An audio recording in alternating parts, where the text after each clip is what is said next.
I'd like to call the joint higher ed meeting on regent selection to order. I'd like to call us to order. Yeah. Catching myself.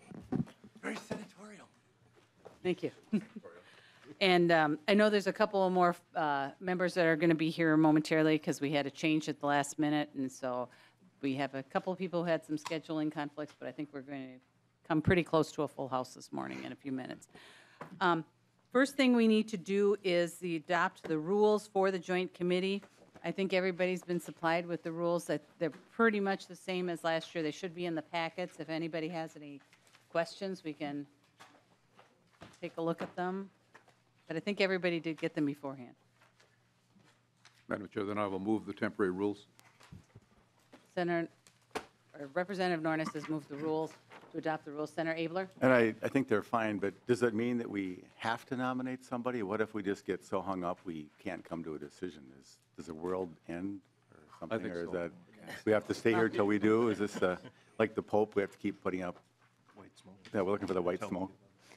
Senator Abler, it's very dramatic, but and it does say in Rule 6 that it will continue, but the process is to drop people off so that it will eventually come down to two folks and two people, and we shouldn't end up with a hung committee, hopefully. But it would not necessarily be out of order, I think, if we got to that point, to suspend the rules and to make motions at that point. Senator Isaacson. Madam Chair, have we ever nominated two? Maybe Senate Council or one of the researchers could help. I guess I don't know off the top of my head. From the committee, I mean, I know we've sometimes had more than one to vote for, but I'm just wondering on the floor. If we have nominated more than one to the floor from the committee. For Mr. Erickson. Madam Chair, I believe in 2015 that happened. I don't know for sure whether the rules had been suspended to allow for that. Is that what it would take? Senator Isaacson. Thank you. Is that what it would take if we wanted to do that?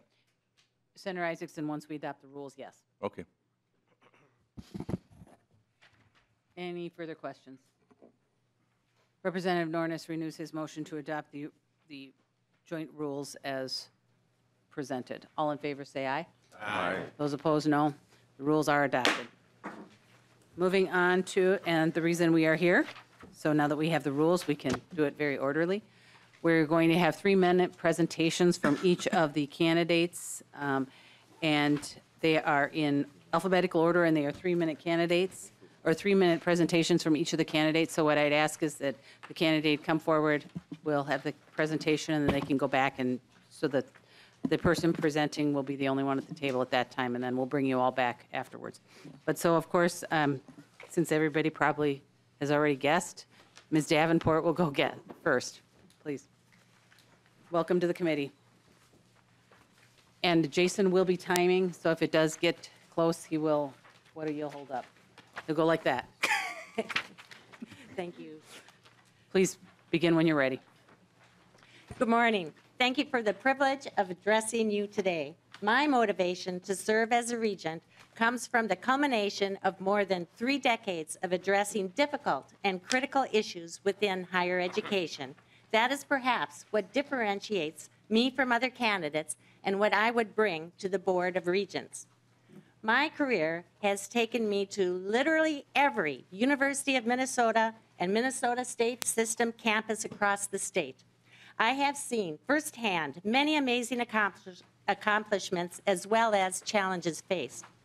The University of Minnesota, with its important land grant and research mission, is at a critical point today, facing questions that get at the heart of research, student success, diversity, and financial sustainability.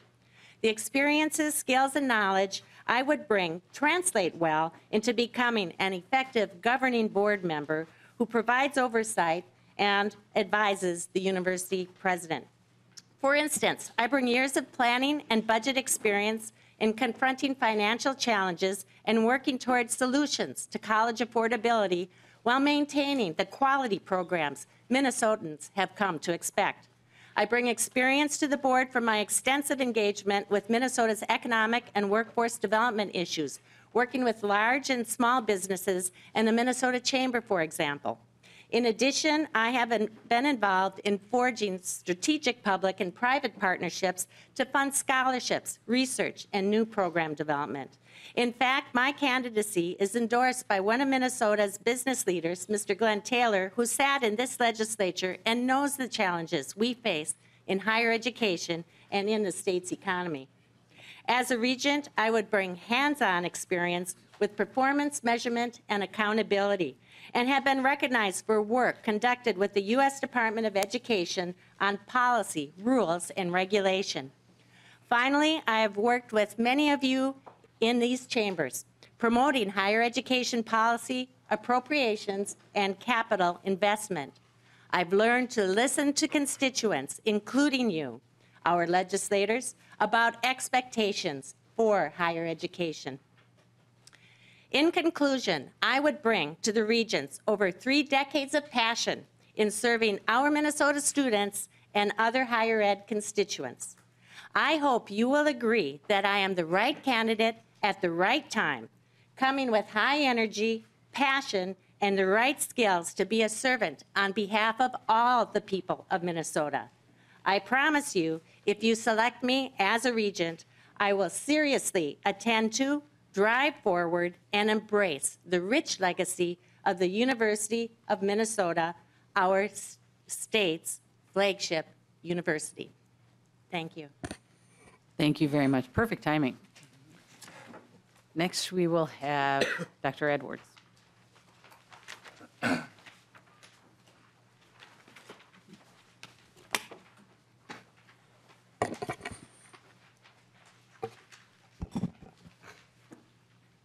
Thank you, Madam Chairwoman, Mr. Chairman, Senators, Representatives. I'm honored to be before you today as a regent candidate. Across the state, we are blessed by many natural resources, but our most precious resource is our people, and especially our youth. The youth represent the seeds of our future. We must make sure that the next generation of Minnesotans receive the finest education. Education allows individuals to reach their potential and societies to advance. It's this very principle that is etched in stone above Northrop Auditorium. University of Minnesota, founded in the faith of men and women, ennobled by understanding, dedicated to the advancement of learning and the search of truth, devoted to the instruction of youth and the welfare of the state. I ask your support for my candidacy because I believe I possess the knowledge, experience, skills, and passion to set the university on its course for the next generation. As a physician, I understand medicine both at the bedside and in the boardroom. As a professor, I see both the educational challenges and opportunities that lie ahead. As a researcher of cardiovascular and transplant science, I have a profound appreciation for the promise that lies at the very heart of a land-grant institution. My leadership experience as president of the Mayo staff and director of our transplant center prepares me uniquely to provide the strategic guidance to carry forward the university's mission. I understand the needs of diverse people. I'm Jewish. Growing up in the 50s and 60s, I know very well the feeling of exclusion when doors are not opened and opportunity not provided. Today, as a physician, I will tell you that the faces of my patients are all different. But I will say proudly that they will tell you that the care and compassion they received from me was independent of their genes, their gender, their background, or their beliefs. Our connection was rooted in our shared humanity. At the university, the values of equality and integrity must be set above everything else. I'd like to close with an analogy. The university is like a farm, and we specialize in growing minds.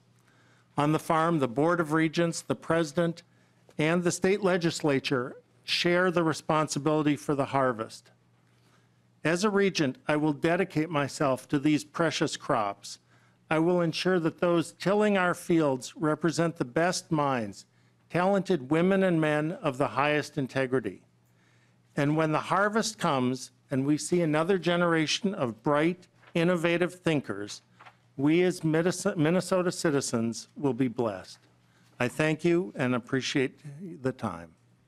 Thank you very much. Ms. Hankerson?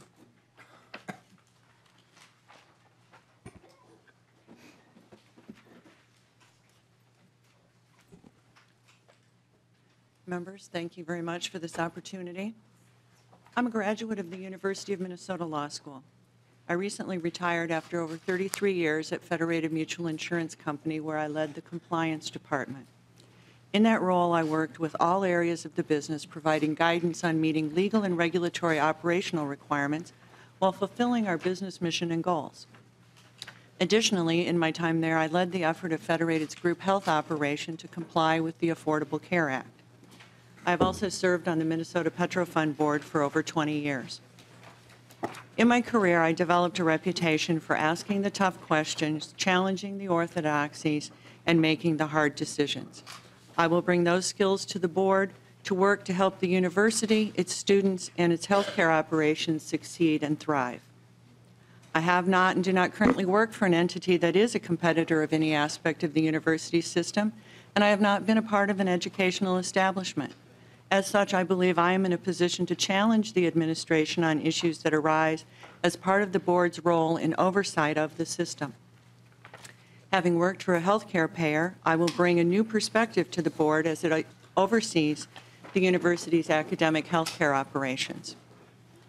The university has an excellent staff of administrators, educators, scientists, and physicians that can manage the day-to-day operations of the U.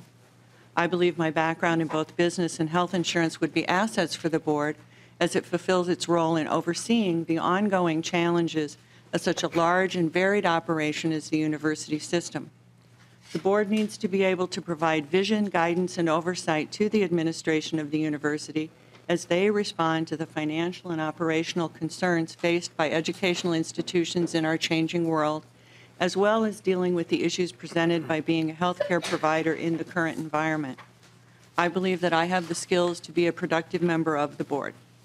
Thank you for your time and attention. Thank you very much. Ms. Shannon?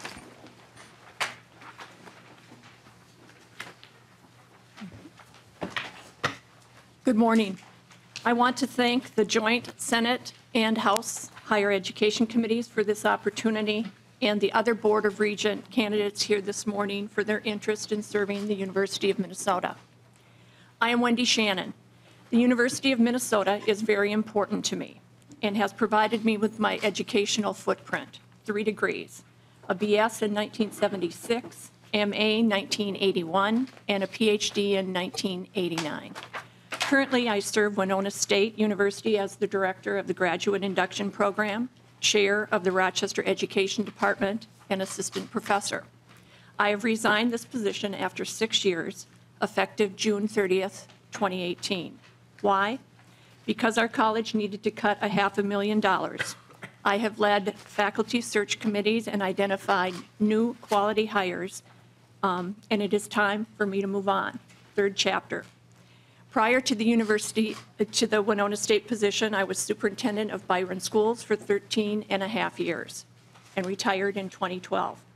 I will now have more time for volunteer and service work, a perfect time to be a regent. I am passionate about education, early childhood through college and beyond. In my application for the Board of Regents position, I state that I am a facilitator, collaborator, process-oriented, analytical thinker, and use data to make decisions and recommendations. I was appointed to serve on the Rochester Higher Education Development Council 2005-2007, which helped create the University of Minnesota Rochester, and chaired the program committee. Chancellor Lemkuhl then asked me to serve as the chair for the Chancellor's Advisory and Advocacy Committee. The skills I would bring to the position of regent include governance, strategic planning and implementation, finance, human resources, and systems thinking. As a regent, I can assure you I will be well prepared, ask thoughtful, analytical, and why questions. Students are our future. I believe in continuous improvement. We can be better tomorrow than we are today. The University of Minnesota needs to be as well as we face the challenges of a global future. My vision for the University of Minnesota is to solve the challenges of a diverse and global world by delivering excellent education to students. I am honored to be part of the nomination process. Thank you. Thank you very much. And finally, Mr. Simonson.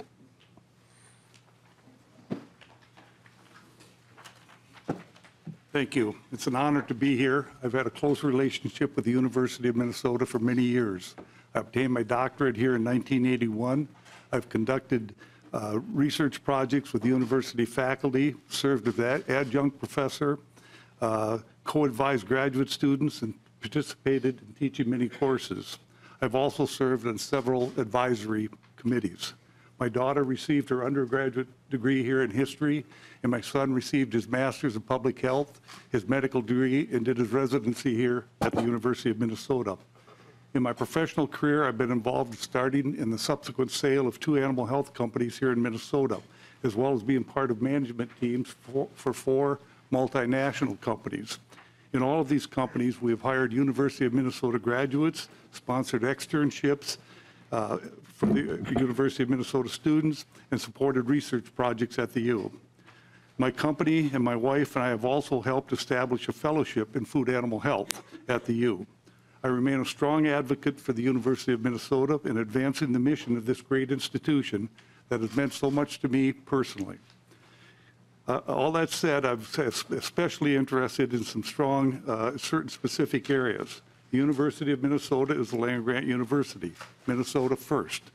The cost of tuition and student debt in Minnesota to Minnesota students is a big concern of mine. A high number of University of Minnesota students are leaving with a significant amount of debt. This is troubling to me, and I understand it's a complex issue. But one thing that I would advocate for at a minimum is freezing tuition for Minnesota students and looking for ways to lower cost. 2, the overall operating budget is also an interest to me with regards to expenses and income. My business experience has given me looking at ways to reduce expenses while increasing revenue. A third area is independent research. In the ag sector and veterinary medicine, with the reduced availability of federal and public funding, we're seeing an increase in private funding, and this is of concern to me. And a final area is I have a special interest with regards to the university and its role in enhancing economic development in Minnesota. There are a number of opportunities in this arena that may be expended upon, and I'm very interested in working in that direction. So I appreciate your time here, and thank you. Thank you very much. And if all 5 candidates would join us at the table, we have the opportunity to ask questions.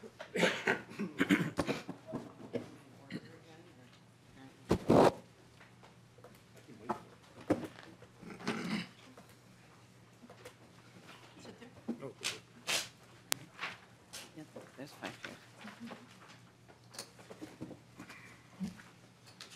All right, and I would ask members who are asking questions if it's for everybody or if it's for someone specific, because if it's for everybody, I'd like to kind of rotate the order in which we answer. So Senator Isaacson indicated he had a question. Thank you, Madam Chair. Thank you all for being here. It's been really great to get to know you guys, and I appreciate your willingness to be involved in public service. That's admirable. I have one question. It's a little complicated. I'd like all of you to answer.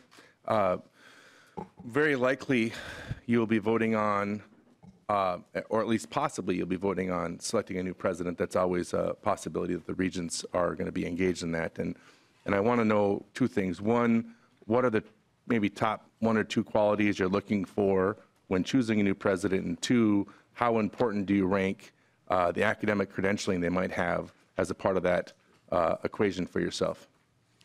And since we went alphabetically, we'll start with Dr. Edwards, and then we'll go alphabetically from there. Thank you, Senator, for the question. The role of the regents is pivotal. That's one of the primary responsibilities of the regents is selecting leadership for the university as the president.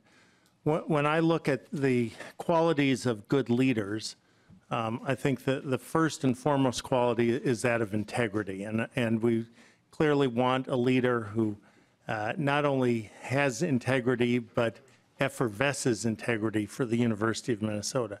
The leader has to be an innovative thinker, a strategic thinker, someone with financial background, because the budget of the university is $3.6 billion, and the president needs to manage that budget. And I do believe they need an educational background. The university is first and foremost an educational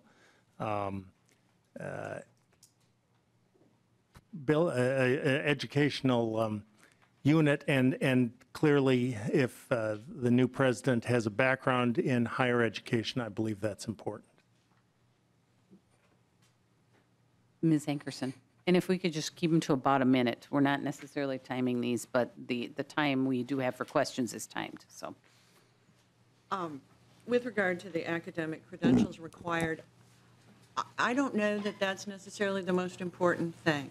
We're not looking for someone to be an educator and a new president. What they're doing is running a multi-billion-dollar operation, and I think it's probably best if we get someone who has the background potentially in business rather than strictly in academics. I don't think we should be looking just to people who have always been a college president.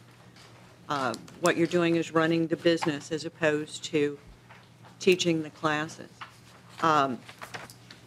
Qualities, I believe, that general business skills, experience with running a large operation, whether or not that was an academic operation. I think it might also be important to have someone who's got a background in dealing with some healthcare operations, since the university does run a large medical school and a large healthcare provider operation.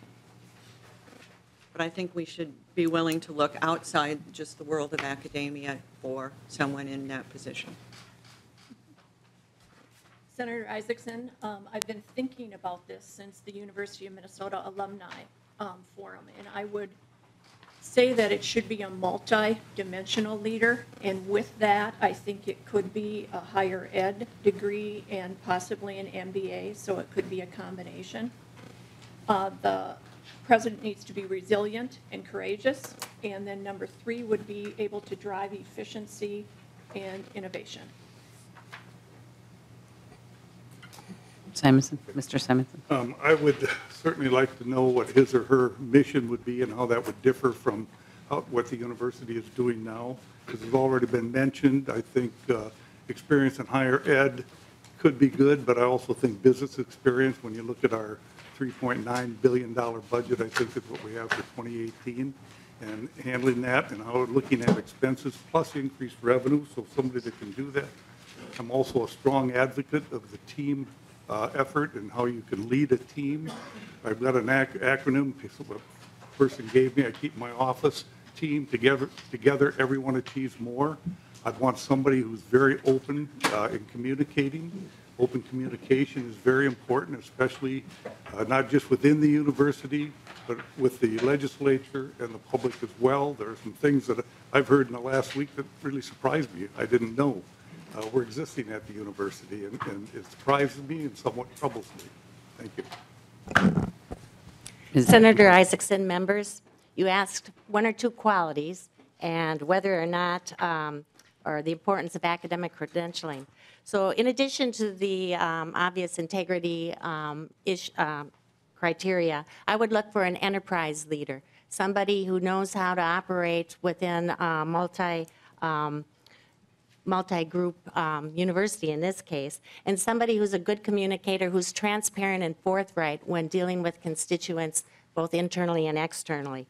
As to the importance of academic credentialing, I think the regents really need to identify what are the attributes that they are looking for in a leader at this time, and define those specifically so that they can be aggressive in going out and pursuing candidates that really match what the attributes are. That's hard. Like the rest of the workforce, the university is in a workforce crisis. And in fact, I've known successful business leaders and those that haven't done well as leaders of universities. And I know of lawmakers, so you might think of that yourself, who have been successful in presidencies in multiple states. Thank you. And the next question will, Representative Pryor. Thank you. My question is, the board, the regents will be talking about strategic vision for the university. And I know that when you think about your vision and strategically about the vision, you're identifying both assets and opportunities as well as threats. So could you talk to what in your background and who you are now as individuals will help you contribute to creating that vision? and we will start with Ms. Hankerson.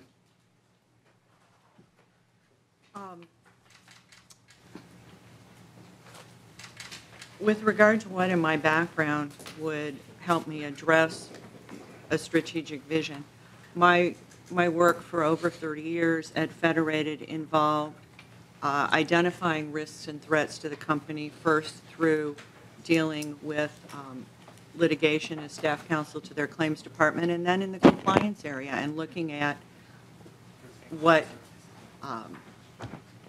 challenges were being presented, and then working with all of the business areas on how to address those challenges while still meeting our business goals.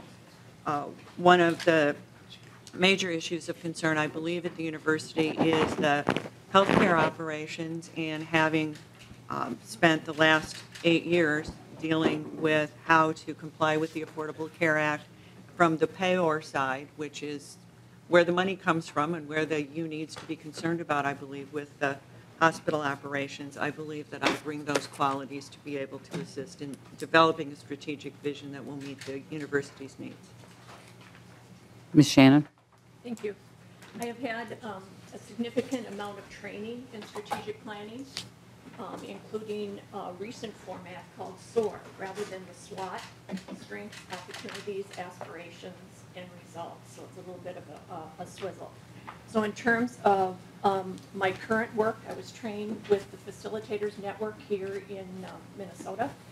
I have led strategic planning for the Rochester Area Foundation, a nonprofit group. Been involved as a trainer for the Growth Group in Rochester, and certainly in the organizations that I've led, the Zumber Education District, the Boston School District, and in the creation of the University of Minnesota Rochester, also was involved in strategic planning. Mr. Simonson? Well, my background, as I already mentioned, has been in animal health and business and research, so I have strategic planning has been a part of all of that. And then working again as a team member, I'm very interested in the looking at, again, student debt. When I see our students getting out with over $30,000 in debt and going to work with they have a degree and bachelor's degree in something that allows them to go to work at a coffee shop, that's of concern for me. I would be looking at that strongly and looking for ways to do that. Also, things like externship, that would be part of my vision, how we can increase that type of thing. As I've said, I've hired many students out of the university, everywhere from bachelor's degrees to PhDs and veterinarians, and then I spend a year teaching them how to do something. So part of the strategic vision that I would have is how to work closely with the university, or with Minnesota businesses and the university together. Thank you. Ms. Davenport? Members, I have extensive strategic plan and visioning experience dating back to time at Colorado State University when we looked at alignments, and then running through institutional and system-wide efforts here in Minnesota through the 90s and 2000s, most recently at the college level.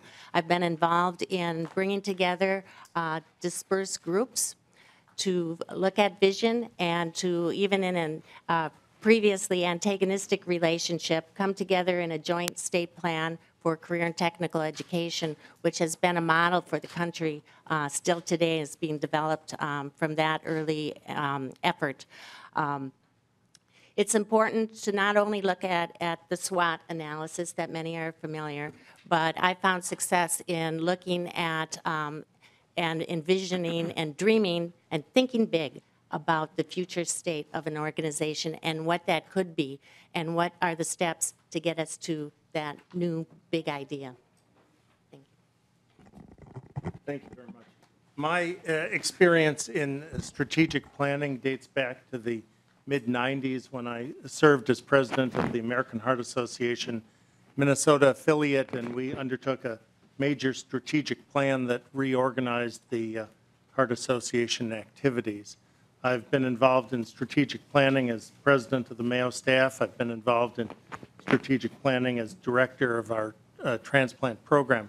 To me, the important elements of strategic planning start with the dialogue, so we really understand the issues, we understand the stakeholders and their perspectives. It has to be a very inclusive process before one comes up with what I think is a valuable strategic plan. When I think about the university, certainly my experience in healthcare, I believe is valuable. I would be the only physician on the Board of Regents, if so appointed. And with the issues going on with Fairview and the Health Science Center, I think that brings value. I also think we oftentimes think too much about just the University of Minnesota as the Twin City campus, and I think a strategic plan has to really incorporate all 5 campuses. Each one brings unique strengths and opportunities, and I think in some ways unmet opportunities because we don't think about the amazing things that are happening at all 5 campuses. We have a Senate question from Senator Abler. Well, thank you, and I appreciate all these questions about visioning, and I'm happy I got to meet a number of you. I do have to ask a question that's much more sensitive, and this came up this last weekend, and it's already been resolved by the university, but there was a proposal by some mid-level person, doctor or somebody, to set up a reproductive fellowship and teach abortion training at the U, which you might know is kind of controversial, and just kudos to the leadership that they quashed that. Just in 15 or 30 seconds, could you just react to how you would help the university lead on topics, not just this one, but like that? Thank you. And we begin with Ms. Shannon. Thank you.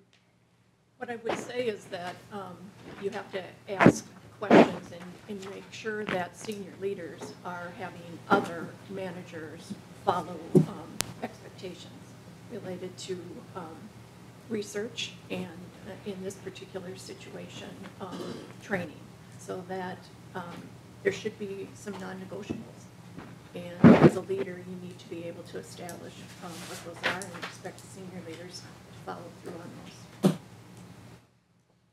Mr. Simonson. Well, Minnesota is a public institution, as already mentioned. This is a very controversial issue, and I think the university should, in all cases, try to stay away from those types of things. I certainly would not be a sponsor of this. I believe the university does not need to be all things to all people. I think there are certain areas that they could focus on, such as drug addiction, mental health, those kinds of things that would be far more less controversial, far more profitable for the university to look at. I deal with a safe and sober place, and we had a young man commit suicide Saturday night at the place. This is the place my wife and I started. And he had just recently been in for a mental health. He had been threatening suicide, but he was in and out. I think these are areas that the university could focus on better and try to help people dig deeper into these types of issues. And they don't have to be looking at controversial issues such as abortion and research on fetal tissue. Ms. Davenport. Members, controversial issues bring about big questions to consider. And big questions have a number of underlying questions which need to be addressed in and of themselves. We have a number of parameters to go to that lead us to policy and procedures, which are really creating checks and balances on the different kind of issues that the university could face at any time. Those are reviewed on a regular basis and need to be transparent in the review and communicated, and has public input. So through those mechanisms, questions such as this can be addressed and worked through in a respectful and in a respectful way.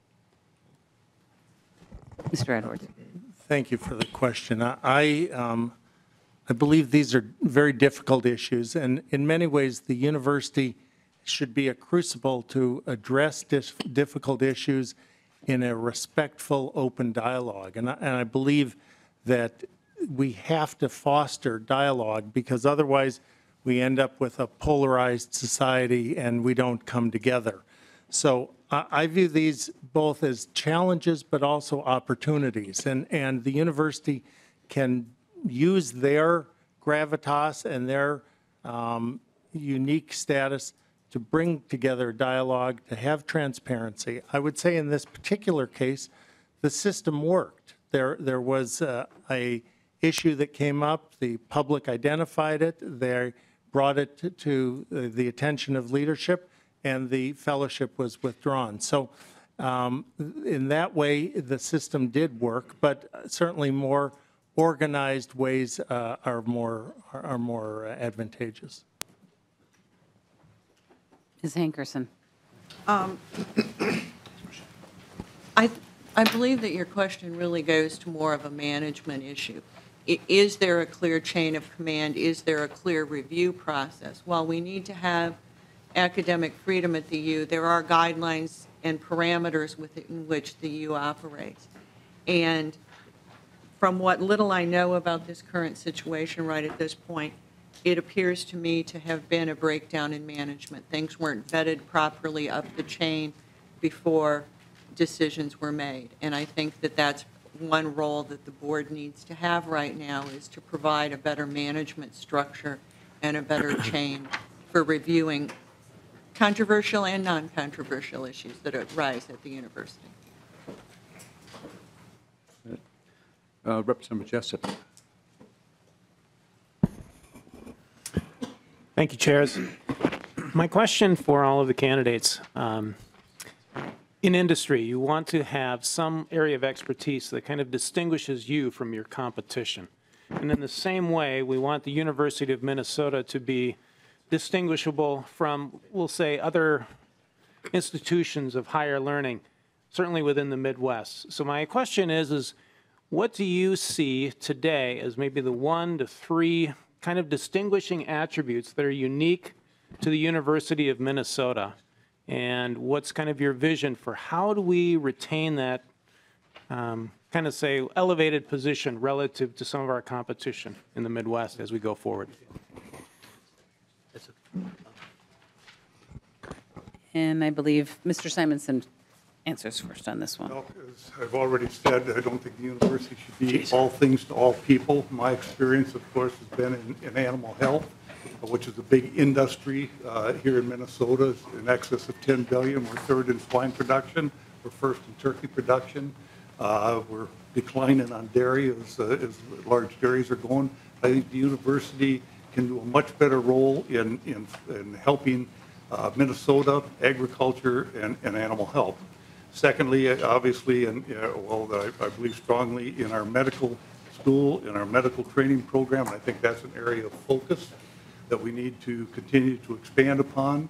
And as I already said, certain areas that I think we need to look at stronger. I know the VA just recently came out with a study on opioid addiction. I think the university could participate in those things much better. Again, I've been involved in this safe, sober place for people getting out of prison and out of treatment for about 4 years now. My wife and I had this study, and so I've seen a lot of mental health issues associated with that. They aren't just criminals, there's a lot of mental health, and I think the university can play a big role in that. And then I'm also a supporter of the arts. And the arts are in trouble, the liberal arts programs. I think that people are asking, why do I need to do these? I was with a group of students recently, and they were asking, why do I need to do this? I'm more interested in the technical side. And I think the university can do a good job of expanding on a complete education, why the arts are important. Thank you. Ms. Davenport. Members, if I'm understanding the question right, looking at what are points of pride at the university, points of excellence, and then what's the vision to share that so that others are attracted to the university. Certainly research, and especially the focus on medical research that complements our economy with medical technology is a point of pride. Student success. The completion rate of students at the university is quite high when you compare it with others across the country.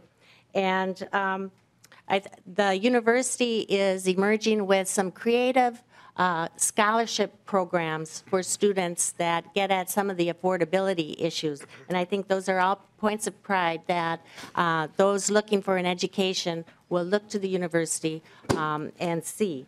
In terms of I'd say, getting the word out, there are so many success stories of our graduates, whether they're undergraduate level students or graduate and professional graduates that really need to be shared. I think we're an unsung story here at the University of Minnesota, and I'd say within the state, and especially as you look at the multiple campuses and the unique points of pride that they each bring. So that word needs to get out, and that brings with it more investment. Mr. Edwards. Thank you for the question. The university has a very proud heritage in contributions in many, many things, from the Green Revolution and Honeycrisp apples to open heart surgery. The reputation of the university has been built around many of these great accomplishments. And when you have a strong reputation, that's certainly a leg up on any upstart or newer operation. So when I think about the many, and it's unfair to, I think, limit it to 3, but I will, the many strengths of the university, I would say the medical campus, and not just the medical school, but the nursing school, the dental school, the School of Public Health. It's a huge operation. We're in a state that really has a unique healthcare focus. My own institution is the #1 employer in the state of Minnesota. If you take the university in Fairview, they're the #5 employer in the state of Minnesota. Healthcare is a major focus of our state from Medical Alley. We can take and galvanize these tremendous strengths, bring them together, and as I've said before, the rising tide lifts all boats. So I think strengthening the medical school is now ranked 46th in the country. It should be in the top 10, and I believe it can be in the top 10. And that would be a major focus for me. Other strengths, the business and law school are internationally recognized and very strong, and agriculture. I believe that we are an agriculture state. It's our history, it's our heritage, and as Randy points out, it is financially very important to the state. I think we need to continue to focus and actually build on agriculture. Ms. Hankerson. I believe you asked what the distinguishing characteristics of the university system were that would set us apart from our neighboring states. I think the first of those is the diversity of the campus locations. Most of our neighboring states do not have a campus location that's in a major metropolitan area. We have that, but we also have locations that are in greater Minnesota offering options for students who want a different kind of location for their education. I think the wide variety of programs that are offered, both on the undergraduate, graduate, and professional level, are distinguishing, and the ability to get those different programs at the various locations. And one of the main distinguishing characteristics of the university is its connection to Minnesota. You know, Minnesota's got a great economic base. We've got a lot of diverse business interests here.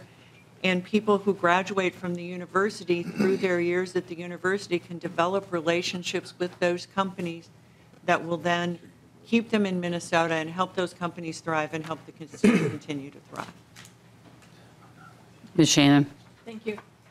I would start with thinking in terms of research-based programming. everything from, as Dr. Edwards mentioned, Honeycrisp to sustainable ag to thinking about my area of curriculum and human development and the research that the university has done related to the learning pyramid and how we learn. You know, as we talk with you today, you know, you're going to retain at best 10%. If we could have a discussion dialogue, we would increase that to 50%. If we actually taught each other, it would be up to 90%. So by now, in terms of what you're retaining, it's not at much higher than 10%. In addition to unique characteristics of the U, I think about niche-based programming, in particular at the other campuses. But I think of things like nanotechnology. I think about global workforce and what is ahead of us in terms of programming that we might not even know about at this point. I'm obviously familiar with the bioinformatics and biomedical programs related to the work of UMR. Robotics would also be on the short list. Thank you. All right, members, we have, our 20 minutes has expired for questions, but I would entertain a motion for another 10 minutes. So moved. Second. And in addition to that, would you add that the answers are limited to 1 minute? I think that will help us get a few. So moved. So to extend 10 minutes and limit Representative Albright's motion to extend 10 minutes and limit the answers to 1 minute. All in favor, say aye. Aye. Those opposed, no. Motion is adopted. We have 10 more minutes. I do have about 5 more people on the list, and it's Senator Draheim. Thank you, Yes Madam or Chair. no questions would be awesome. First off, thank you all for stepping up. You've made our decision very difficult. I think all 5 of you are very qualified and bring unique qualifications. So in my vast 17 months on the higher ed committee, I've been approached by a lot of students from outstate Minnesota about the funding imbalance between metro versus outstate. How would you address it? And Ms. Davenport begins on this one. Thank you, members. I would first take a look at the data. And what is the data telling me? Is that a perception? Is it real? And if it is true, how do you drill down? I would want to drill down into that data to see, is it coming through fees? Is it coming through tuition? Is it coming through the cost of programming being offered? Some programs are more expensive than others, and they need to balance it when you look at the whole.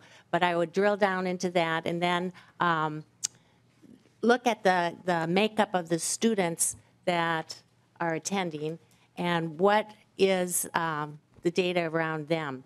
Their income levels, where they come from, the diversity, first generation, financial aid that they're able to get or not get, and then try to come to some conclusion about what that tells us.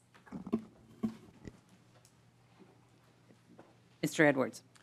Well, it's an important question. I believe we suffer a little bit from the Lake Wobegon syndrome, where we're all a little too modest. The 5 campuses of the university are so important and so unique and so valuable that I think perhaps the outstate campuses are a little quiet. But the things that are going on in Crookston with electronic learning and distance learning, the things that are going on in Morris with our Native American population, the UMD, which is really a vibrant campus, really a full-service campus, and the unique opportunities in Rochester for healthcare. I think all those have to come together. They have to be a little more bold and a little louder and beat their breast, if you will, because they're unique and valuable resources for the state. Ms. Hankerson. I'm going to assume that you're asking about the perception and the financial imbalance among resources with those as opposed to tuition and cost. And I think part of that gets to the issue of whether or not the board has, in fact, developed and implemented a strategic plan for the university system that will prioritize how resources are allocated when they become available. And I think that's an issue that the board needs to deal with in the near future. Ms. Shannon?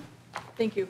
What I could add to Dr. Davenport's answer would be to do a cost-benefit analysis in terms of programming and to see, based on what campus the program's at, the actual costs in terms of staff and other inputs, and then what is charged for tuition as well. So it'd be a thorough data collection and looking at a spreadsheet, I would hope, of cost benefits. Mr. Simonson? This electronic age is amazing to me. As I've said, I've been in business for 35 years or so, and I can be any place in the world right now and conduct business with my colleagues, my partners, and so on and so forth. I Skype a lot. I don't know why we don't see more of that in education. For outstate students especially, I think that could even students out of Minnesota, that kind of thing. I'm surprised to see that the tuition is actually more for using electronic than it is for being in a classroom. Last thing is probably really controversial, is I've always wondered if we need to look closer at having these 5 campuses. Do we need them in this electronic age? If we want to look at costs in our university and focus, do we need all 5 campuses? Representative Schultz. Thank you. This question has to do with the University of Minnesota Duluth, which I represent and I'm a faculty member at. So right now, UMD is facing a $7 to $12 million structural deficit. Its tuition puts it in the middle of the Big Ten when it's not an R1 institution. It also is the lowest cost of instruction in the system next to Crookston. So our faculty salaries are much lower than their peers.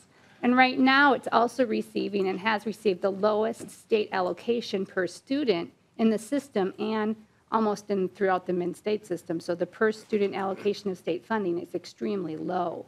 So we relied on tuition and increasing enrollment, but now we're facing a slight decrease in enrollment and not a adequate state funding. And right now, UMD is treated like other units, a collegiate unit in the system, like UMD as a whole campus is treated in a budget sense like the College of Liberal Arts on the Twin Cities campus, when they're very different. You're managing a whole campus.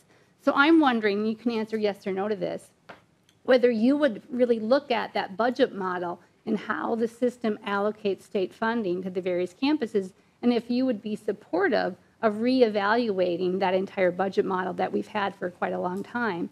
And second, whether you think that having a president of the system and of the Twin Cities campus is any conflict of interest. Mr. Edwards begins on this one. Well, it's a wonderful question, and I want to respect the ask for a yes or no, but it's not a yes or no question. And clearly, as a regent, I would have to drill down. These are specific details that are important.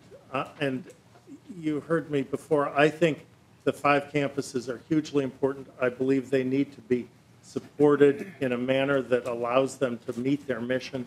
I would look at the budget. I would look at the allocation, how we do it. I would be open to other models. Ms. Hankerson? Yes to the first one, maybe yes to the second one. Ms. Shannon? I would say yes to the first one and a maybe to the second. Mr. Simonson? I'd say yes to the first and probably no to the second. Ms. Davenport? I would say absolutely to the first. And with the second one, if there's an allocation model that's put together and reviewed on a regular basis, that could deter that conflict of interest. I'd need to know more about the current state to look at what could be. But if there's a process, a model that's followed regularly, I think that could serve as the neutralizer. Senator Cohen. And we have about 3.5 minutes left on our 10-minute extension.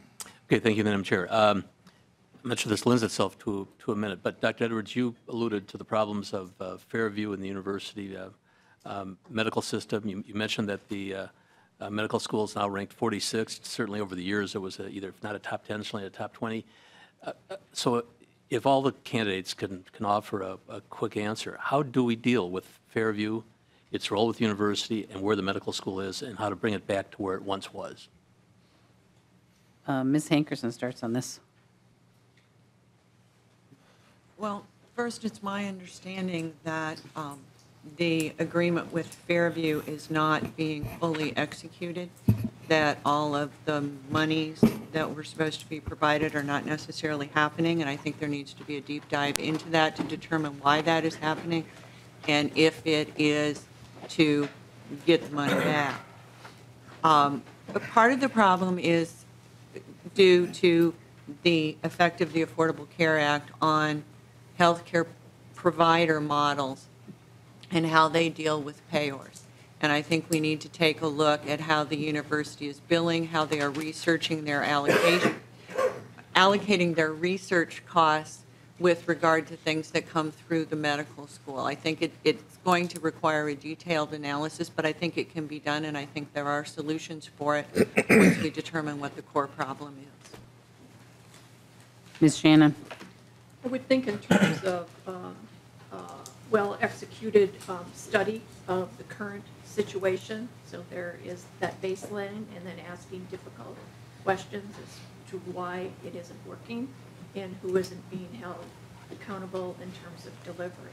But in terms of moving the medical school up from 46th position, I think that's going to be part of a strategic planning process, and will also involve leadership if the individuals are doing what they should be doing in terms of their positions. Mr. Simonson.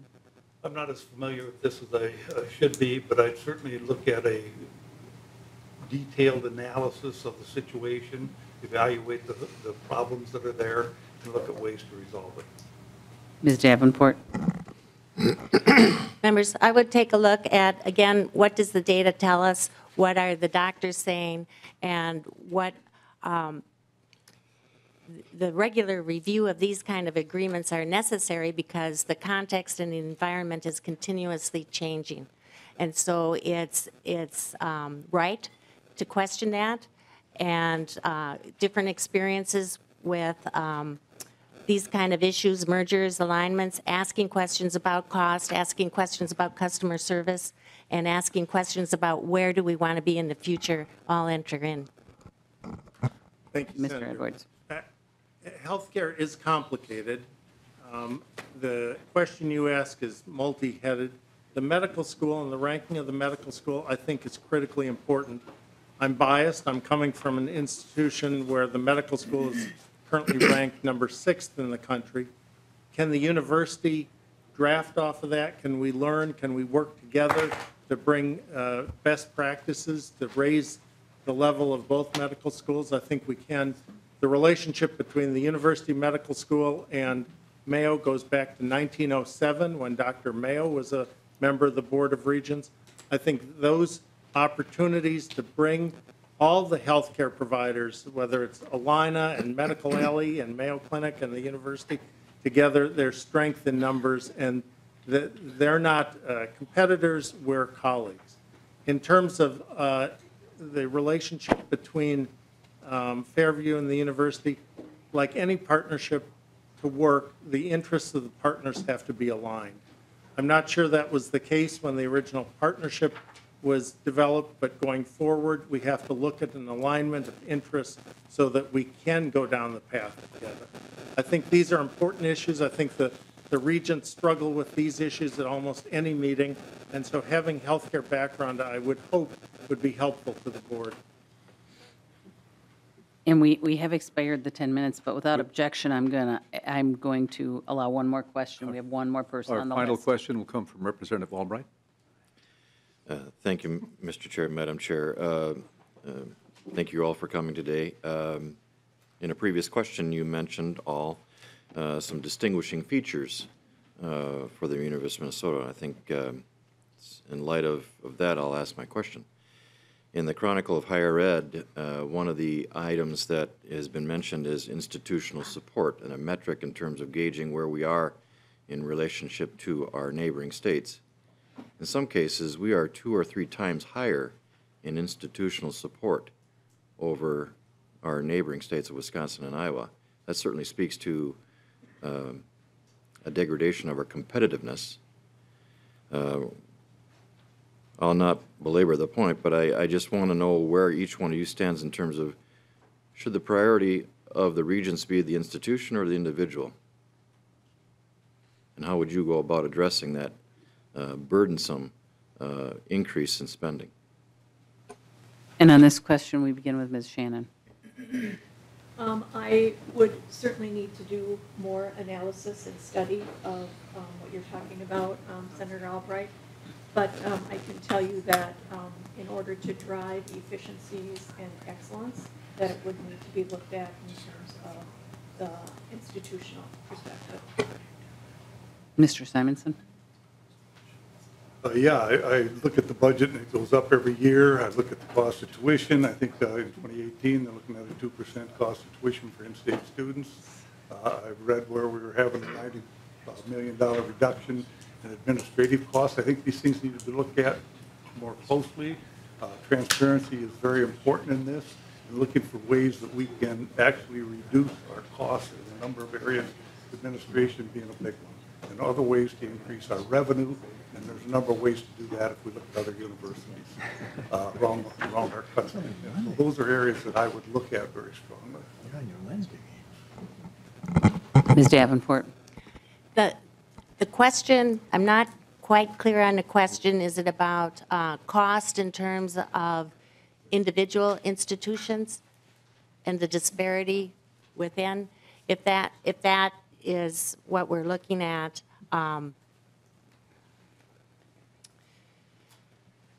the University of Minnesota is an enterprise, but it's comprised of individual institutions, and one size doesn't fit all. And so we need to take a look at the variation in the service regions and the high points, going back to the points of pride on each campus, and look at a costing model, allocation model that supports the strengths of the campuses or the individual institutions, but collectively serves the needs of Minnesota. Mr. Edwards? I would say that the cost of higher education is not cheap, and we understand that, but there are efficiencies that can be put into the system, and there are wastes that currently exist that need to be identified and systematically removed. At the same time, I look at a school like the University of Michigan, rated one of the top 10 schools in the country. Their state support is lower than the University of Minnesota. And the reason is we have an endowment of $3.5 billion. Michigan has an endowment of $11 billion. I've been a fundraiser for a number of activities. I think that we can build an endowment. We can't do it overnight, but we can build an endowment that rivals the University of Michigan, and that helps fund the excellence that we would put into the university. Ms. Hankerson? I too am a touch confused by the question, but at the end you were talking about whether it was about the institution or the individual, and I think the institution is there to support the individuals. The goal of the university is to have students that succeed, both in their education and in their lives afterwards. And the institution is there to support them, and it needs to do it in the most efficient and cost-effective ways possible. And I think that the board at this point needs to spend more time looking at how efficiently the university is operating, whether or not we're making the best use of resources, whether there's duplication of effort, between the Greater Minnesota and Twin Cities campuses that can be eliminated, or more efficiencies gained by moving some programs around. That will conclude the question and answer portion of the meeting. Thank you all very, very much. Thank you. Appreciate it. Is there any discussion amongst the committee members? Otherwise, we will go right to balloting. We just want to make sure we have enough time. It has to be done by roll call, so it's not like quick. So unless there's questions or discussion, we can go right to the ballot. All right, looks like we will go right to the ballots. And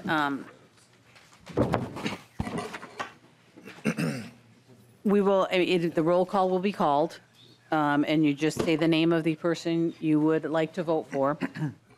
The requirement would be 5 votes from the Senate and 9 votes from the House for someone to be elected, and according to the rules. And then after the balloting, the lowest, if nobody is elected on the first ballot or on that ballot, then the nominee receiving the fewest votes would be dropped, would be eliminated from the balloting for the next ballot. And there's not necessarily a provision to hear from them hear from the candidates between ballots. Senator Jensen, you had a question. I do, Madam Chair, thank you.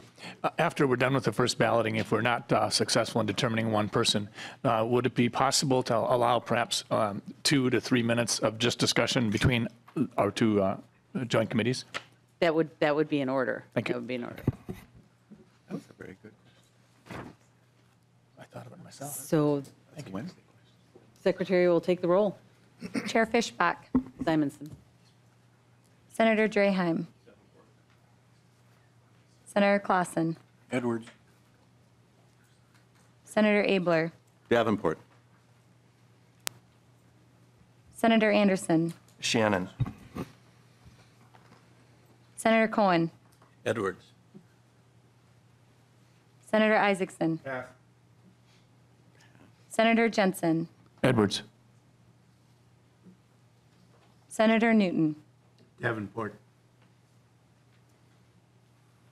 Senator Isaacson.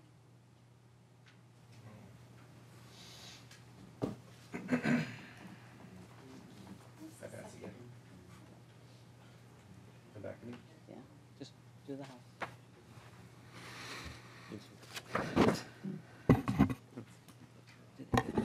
Chair Nornes, Simonson. Representative Christensen, Hankerson. Representative Pulowski, Davenport. Representative Albright, Simonson. Representative Anselmo,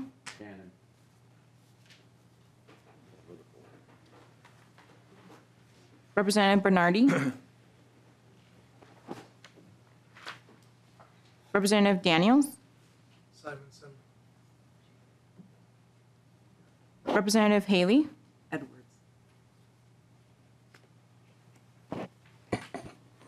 Representative Heinzman, I'm sorry, Simonson. Representative Jessup,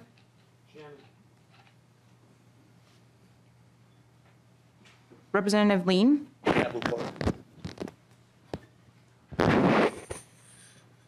Representative Omar, Shannon.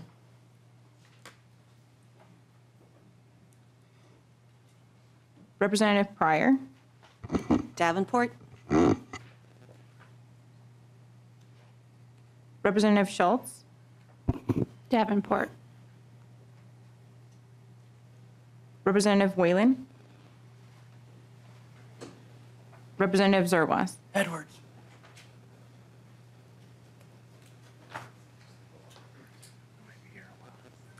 Senator Isaacson.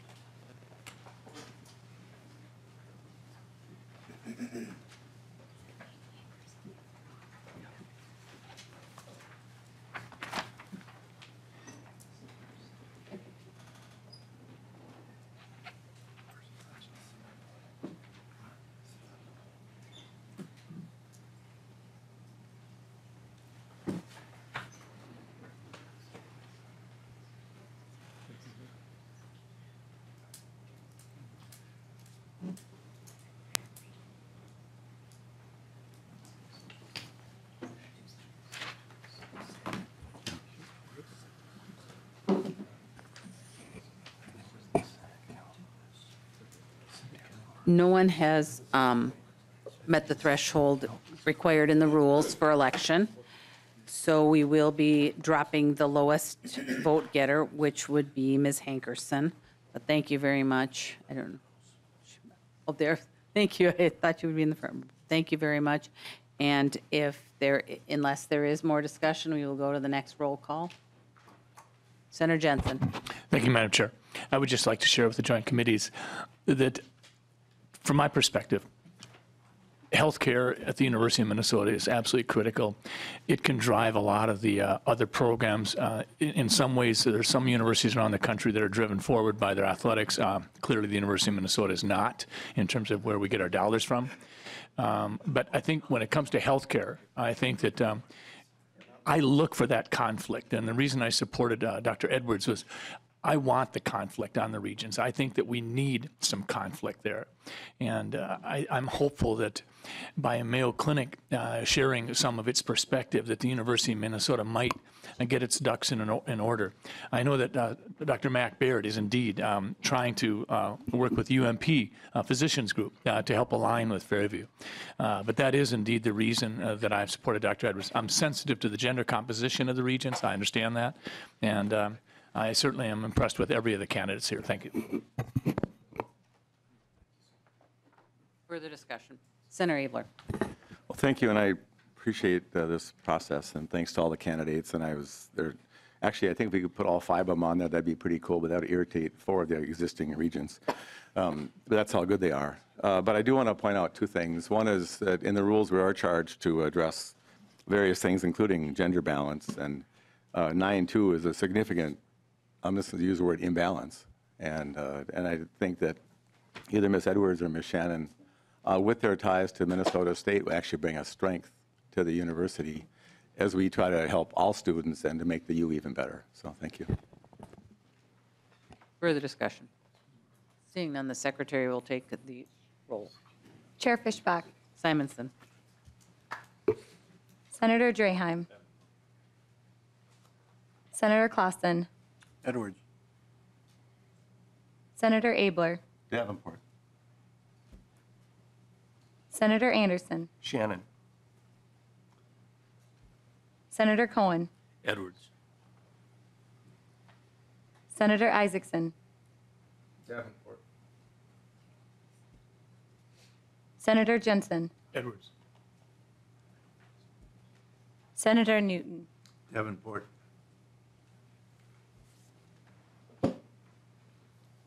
House will take the roll. Chair Nornes, Simonson. Representative Christensen, Simonson. Representative Pulowski, Davenport. Representative Albright, Simonson. Representative Anselmo, Shannon. Representative Bernardi, Representative Daniels, Representative Haley, Edwards. Representative Heinzman, Simonson. Representative Jessup, Representative Lean, Davenport. Representative Omar, Shannon. Representative Pryor, Davenport. Representative Schultz, Davenport. Representative Whalen, Representative Zerwas. Edwards.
On the second ballot, no one has reached the required votes for nomination to the joint convention.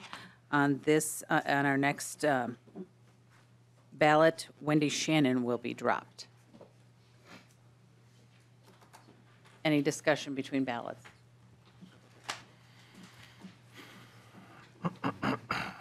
Secretary will take the next ballot. Chair Fishbach, Simonson.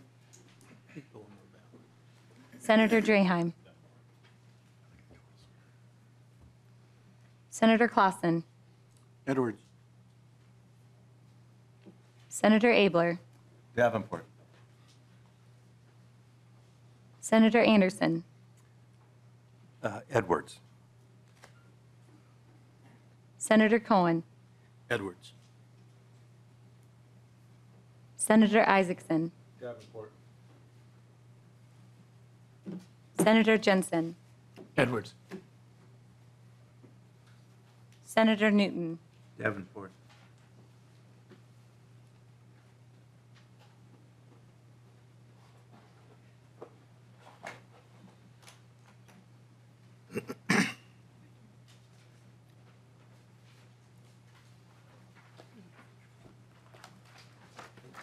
House will take the roll. Chair Nornes, Simonson. Representative Christensen, Simonson. Representative Pulowski, Davenport. Representative Albright, Simonson. Representative Anselmo, Edwards. Representative Bernardi, Representative Daniels, Simonson. Representative Haley, Edwards. Representative Heinzman, Simonson. Representative Jessup, Davenport. Representative Lean, Davenport. Representative Omar, Davenport. Representative Pryor, Davenport, Representative Schultz, Davenport. Representative Whalen, Representative Zerwas. Edwards.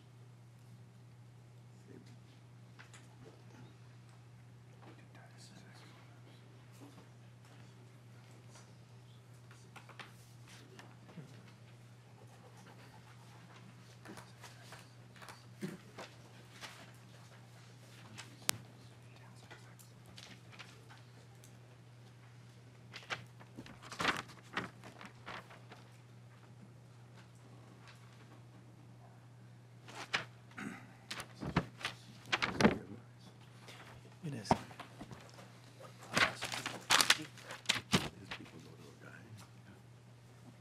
You wonder.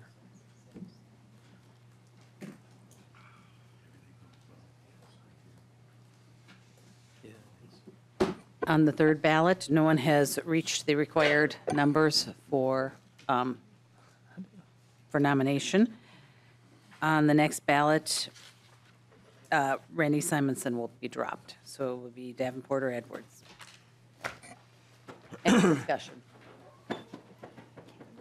Secretary will take the roll. Chair Fishbach, Pass. Senator Draheim, Senator Clausen, Edwards. Senator Abler, Davenport. Senator Anderson, Edwards. Senator Cohen, Edwards. Senator Isaacson, Davenport. Senator Jensen, Edwards. Senator Newton, Davenport. Davenport.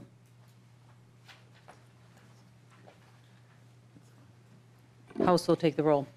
Chair Nornes, Davenport.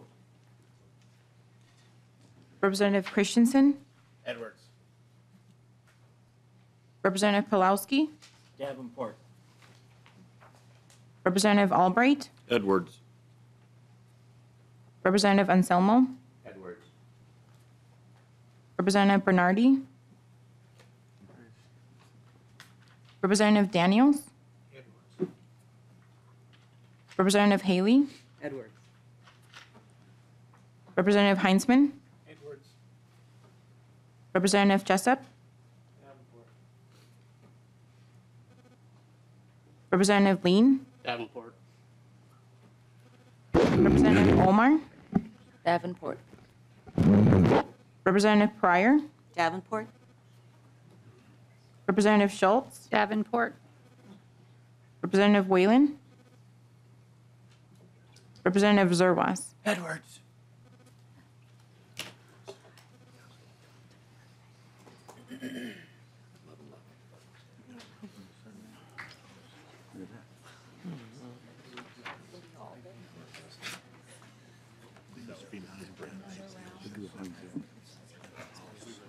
Can we just nominate Larry? It says if there are more than 2 nominees. Who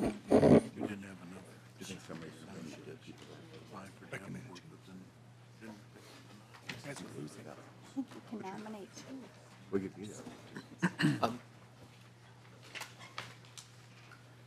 Rich, do you want to do it? I was going to, are you going to do it? Let Rich do it. Madam Chair. And Senator, or Representative Zerwas.